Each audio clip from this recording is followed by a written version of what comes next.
I never expected my grandmother's death to spark a war, but looking back, I should have seen it coming. The letter arrived 3 days after we buried her, its crisp white envelope carrying her familiar, elegant handwriting. My name, Callum, written in the careful loops and swirls I'd watched her perfect over countless Sunday afternoons in her garden. My name is Cal, and until last week, I was just the family disappointment, the hawthorn who chose dirt and plants over our prestigious restaurant legacy. Now I'm the unexpected heir to my grandmother's estate, and my entire family has lost their minds. I stood in Grandma Mabel's garden, her letter trembling in my hands as the evening sun cast long shadows across her prized rose bushes. The same roses she'd taught me to tend when I was just a kid with scraped knees and too many questions. You can't be serious. My brother Jackson's voice crackled through my phone's speaker. The house? The whole property? What about the restaurant? The letter's pretty clear, I said, scanning the words again. She left everything to me, Jax. The house, the garden, even her savings. This is bullshit, Cal, and you know it.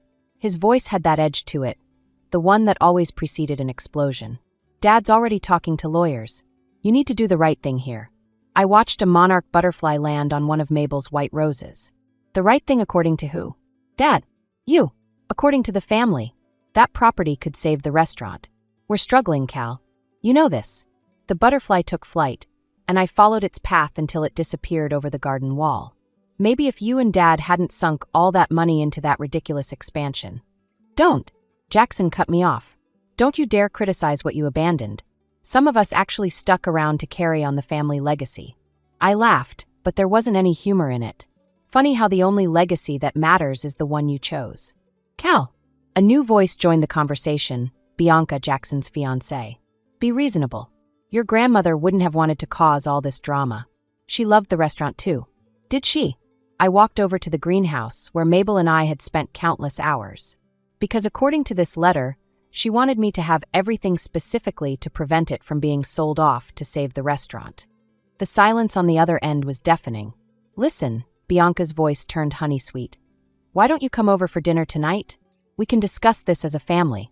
Your mother's making your favorite pasta. I touched the greenhouse door, remembering how Mabel would always say, trust the garden, Cal. It never lies. Unlike people who could wrap manipulation in the guise of family dinner. Thanks, but I have plans. I didn't, but they didn't need to know that. I need to start sorting through Grandma's things. Cal, Jackson started, but I ended the call. Inside the greenhouse, everything was exactly as Mabel had left it. Her gardening gloves still draped over her favorite wooden chair, her tools arranged with military precision on the workbench. I unfolded her letter again, reading the last paragraph that had set this whole mess in motion. My dearest Cal, I know this decision won't be popular, but you're the only one who truly understands what I've built here. This garden isn't just plants and soil.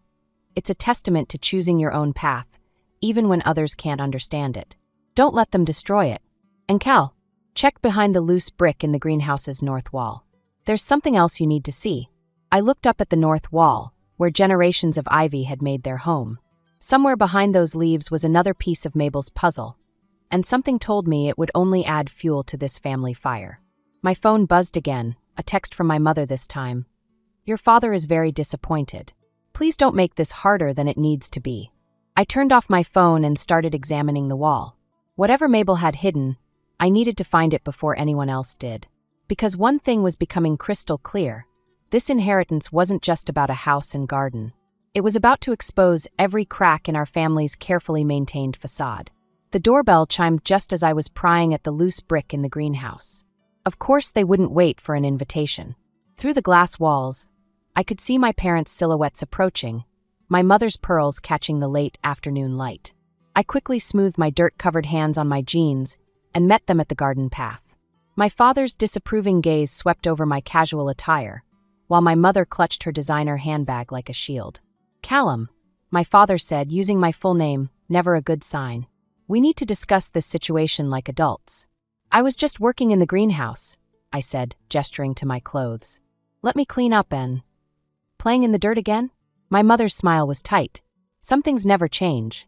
We settled in Mabel's kitchen, where the ghost of countless Sunday dinners hung in the air. My mother immediately began straightening things, rearranging the fruit bowl as if its slightly askew position personally offended her. The restaurant's in trouble, Cal.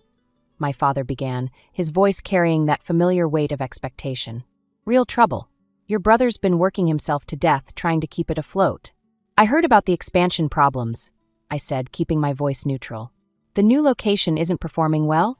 Don't pretend you care now, my father snapped. You walked away from all that responsibility years ago. Left it all on Jackson's shoulders. My mother touched his arm. Everett, please. We're here to talk solutions. She turned to me, her expression softening in that calculated way I knew too well. Sweetheart, this house. It's just too much for one person. And the maintenance costs alone. I can manage, I said firmly. Grandma Mabel taught me everything about maintaining the property. Ah yes, all those hours wasted in that garden when you should have been learning the business, my father muttered. A memory surfaced, 16-year-old me, proudly showing my father the herb garden I'd planted for the restaurant's kitchen. His dismissive wave as he walked away, saying real men don't play in the dirt. I pushed the memory aside. The property's value could save everything, my mother pressed on. The restaurant, our family's legacy. What about Grandma's legacy? I challenged. This garden was her life's work. It's a hobby, Callum. The restaurant is our family's foundation. My phone buzzed, a text from Tessa. Don't let them bulldoze you. Remember what Mabel always said about standing your ground. I'm not selling, I said, standing up. Grandma left this place to me for a reason. My father's face darkened. You ungrateful. Everett, my mother interrupted, her voice honey-sweet again. Cal, darling, at least look at the offer we've prepared. It's very generous. She pulled out an envelope from her bag, sliding it across the kitchen table. I didn't touch it. This isn't about money, I said. This is about respecting Grandma's wishes. Respect? My father's laugh was harsh. Where was your respect when you abandoned your family obligations? When you left your brother to shoulder everything alone? I didn't abandon anything, I shot back. I chose a different path. Grandma understood that. Your grandmother. My mother hesitated, exchanging a look with my father. She wasn't thinking clearly near the end. Perhaps if we contest the will. Get out. The words came out quiet but firm. Excuse me. My father's face reddened. I said get out. Both of you. And take your offer with you. My mother's face crumpled in that practiced way that used to make me cave instantly. Cal, please. Now. They left, my father's angry muttering mixing with my mother's theatrical sniffles.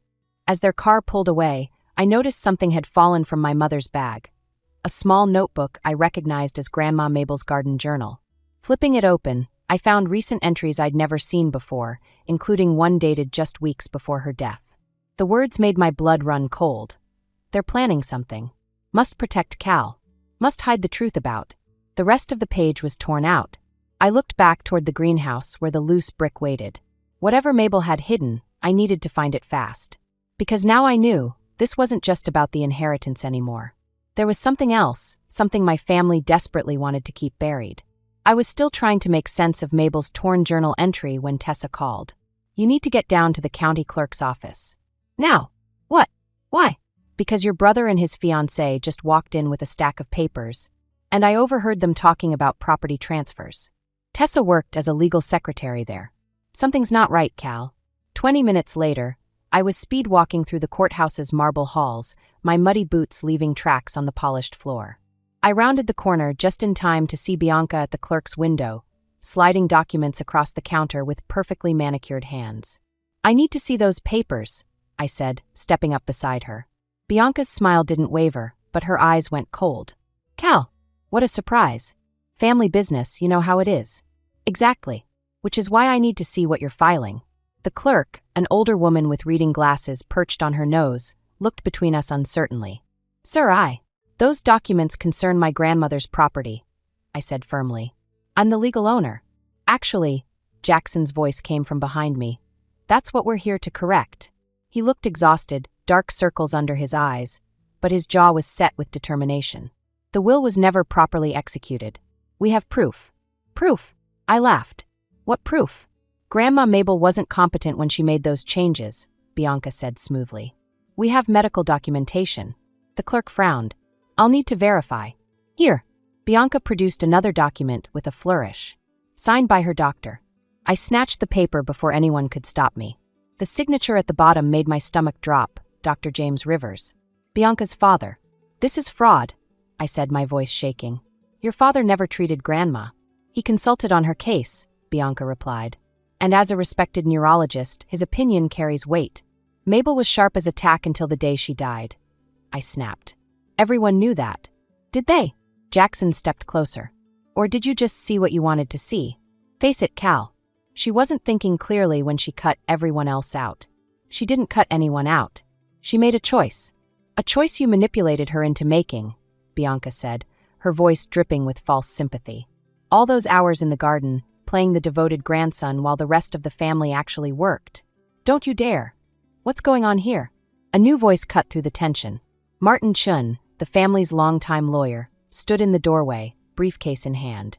Martin, Jackson started, we were just filing fraudulent documents, it appears. Martin stepped forward, adjusting his glasses. I was Mabel's attorney for 30 years. I supervised the execution of her will, which was witnessed by 2 independent parties. She was completely competent. Bianca's smile finally cracked. This isn't your concern. Actually, it is. Martin turned to the clerk. Please note that any attempts to transfer this property without proper authority could constitute legal fraud. I'll be filing an injunction immediately.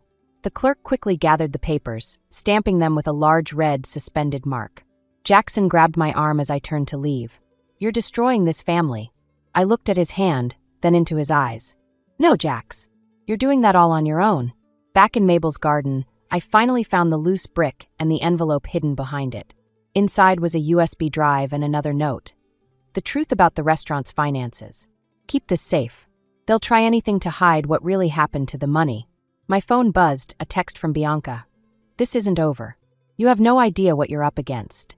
I looked at the USB drive in my hand, then at the garden where Mabel had taught me that growth sometimes requires cutting away the dead parts to save the whole. She'd known this was coming. She'd prepared for it. Game on, I whispered, pocketing the drive. Because now I understood. This wasn't just about saving her garden anymore. This was about exposing whatever rot had taken root in my family's foundation, no matter the cost. I started toward the house, already planning my next move. Behind me, storm clouds gathered over the garden, promising rain. Perfect weather for unearthing buried secrets. The email from Evergreen Landscapes arrived while I was reviewing the files on Mabel's USB drive.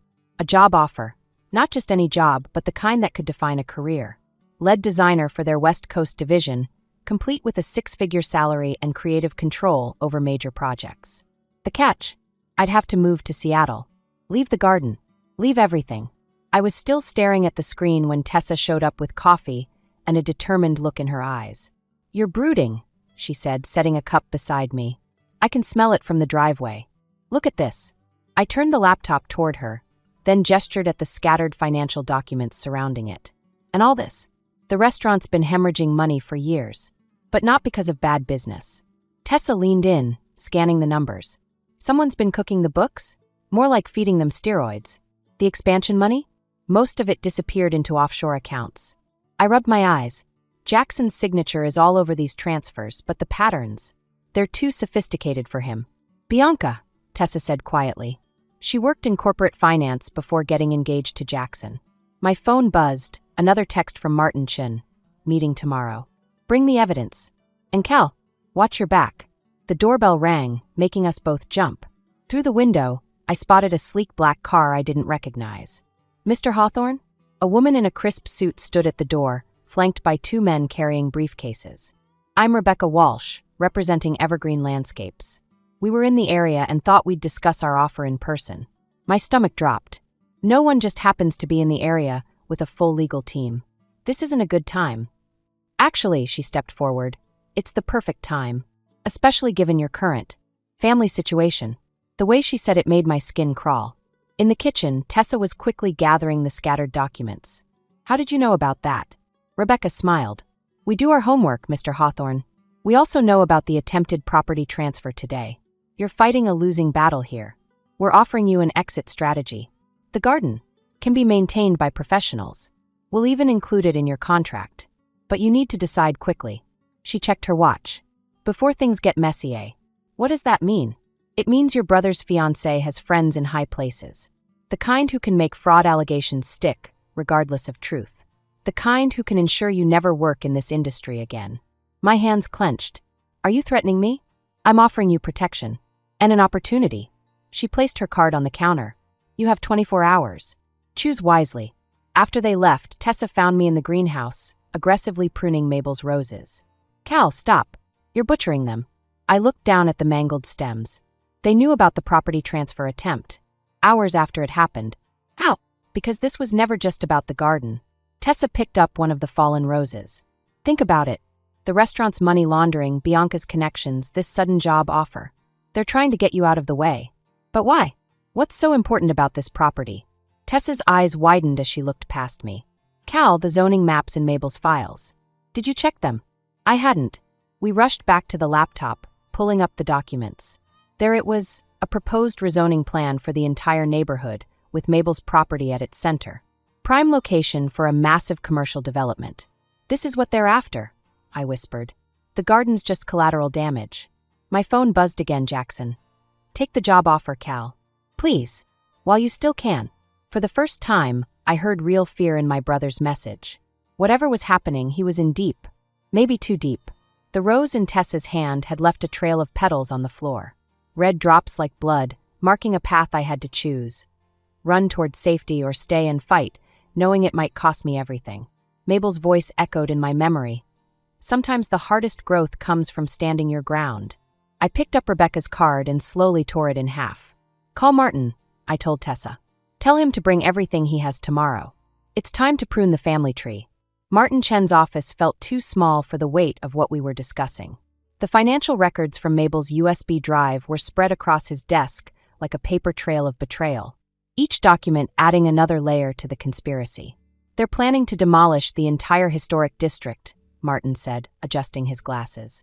Your grandmother's property is the keystone. Without it, their development plans fall apart. And the restaurant? I asked, though I already knew the answer. A front. They've been laundering money through it for years. Your brother's signature is on everything, but, Martin hesitated. But what? The patterns match other cases I've seen. Cases involving the Rivers family's development company. My phone buzzed, a text from Jackson. Need to talk. Alone. Please. I showed Martin the message. He shook his head. Don't go. It's too risky. But I was already standing. He's still my brother. The restaurant was closed when I arrived, but the lights were on. Through the window, I could see Jackson sitting at the bar, looking older than his 34 years. You shouldn't have come, he said as I walked in. But I'm glad you did. Start talking. He poured 2 whiskeys, sliding one toward me. I never wanted any of this. The restaurant, the expansion, the development deals, it was all Dad and Bianca. I just wanted to make them proud. He laughed bitterly. To survive. You got out, Cal. You had the courage to walk away. I got trapped. So tell the truth. Help me stop them. I can't. His hands shook as he reached for his glass. Bianca's father. He doesn't just destroy businesses, Cal. He destroys lives. The front door chimed. Bianca walked in, followed by my father and 2 men I didn't recognize. Well, isn't this touching? Bianca's smile was sharp. The prodigal brothers reunited at last. You set me up, I said to Jackson. He couldn't meet my eyes. Nothing personal, one of the men said, moving to block the exit. Just business. My father stepped forward. Sign the papers, Cal. Transfer the property. We can all walk away from this. Walk away. I laughed. Like you walked away from Grandma Mabel when she refused to sell? Is that why she died so suddenly? The room went silent. Jackson's face drained of color. Careful, little brother, Bianca warned. Some accusations can't be taken back. Like money laundering? Or fraud? I pulled out my phone, showing them the screen. Everything you just said is being recorded and live-streamed to Tessa. The bigger man started forward, but Bianca held up her hand. You're bluffing. Check your phones, I said. It should be hitting social media right about now.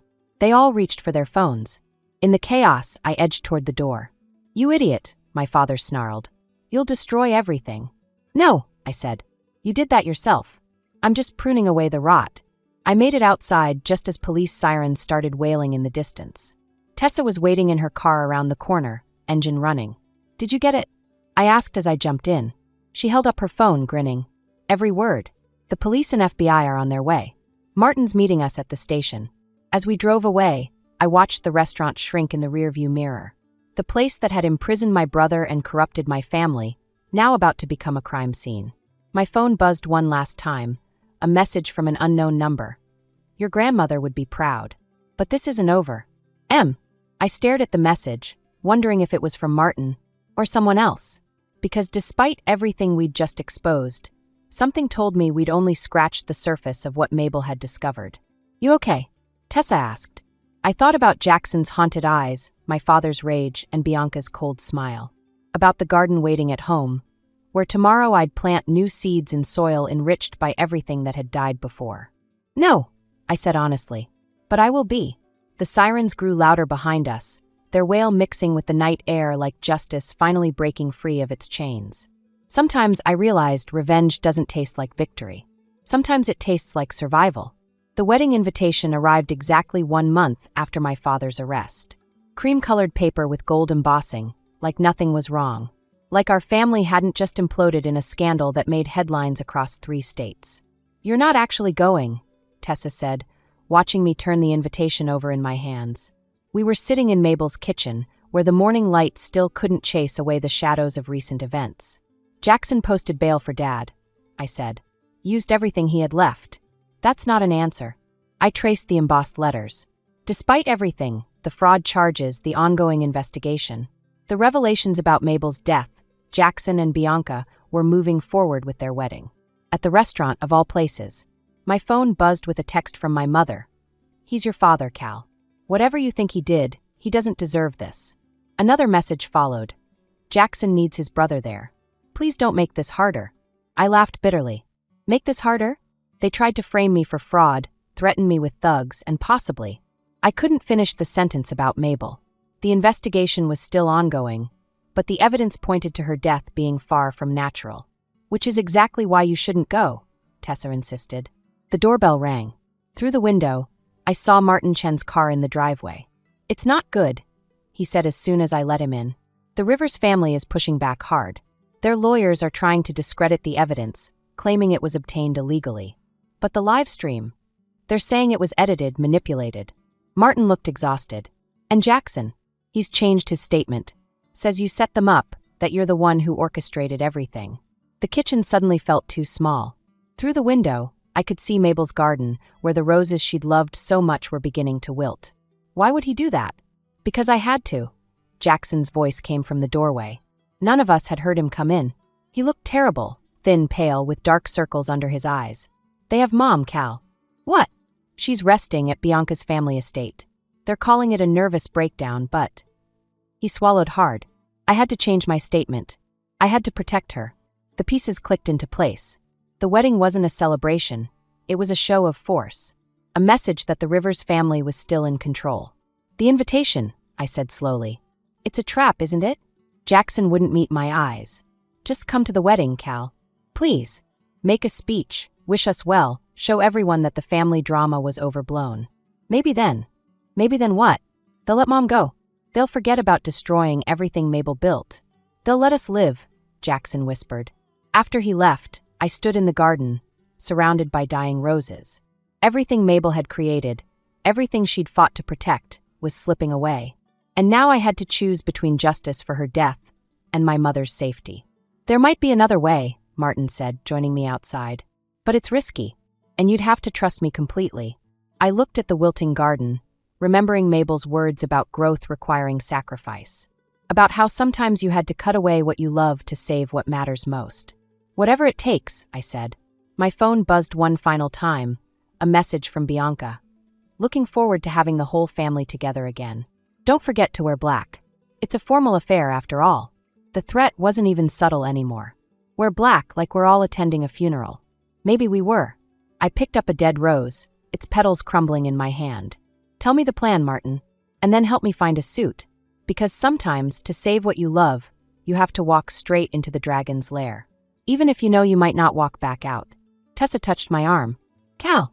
"I know," I said, watching the rose petals scatter in the wind.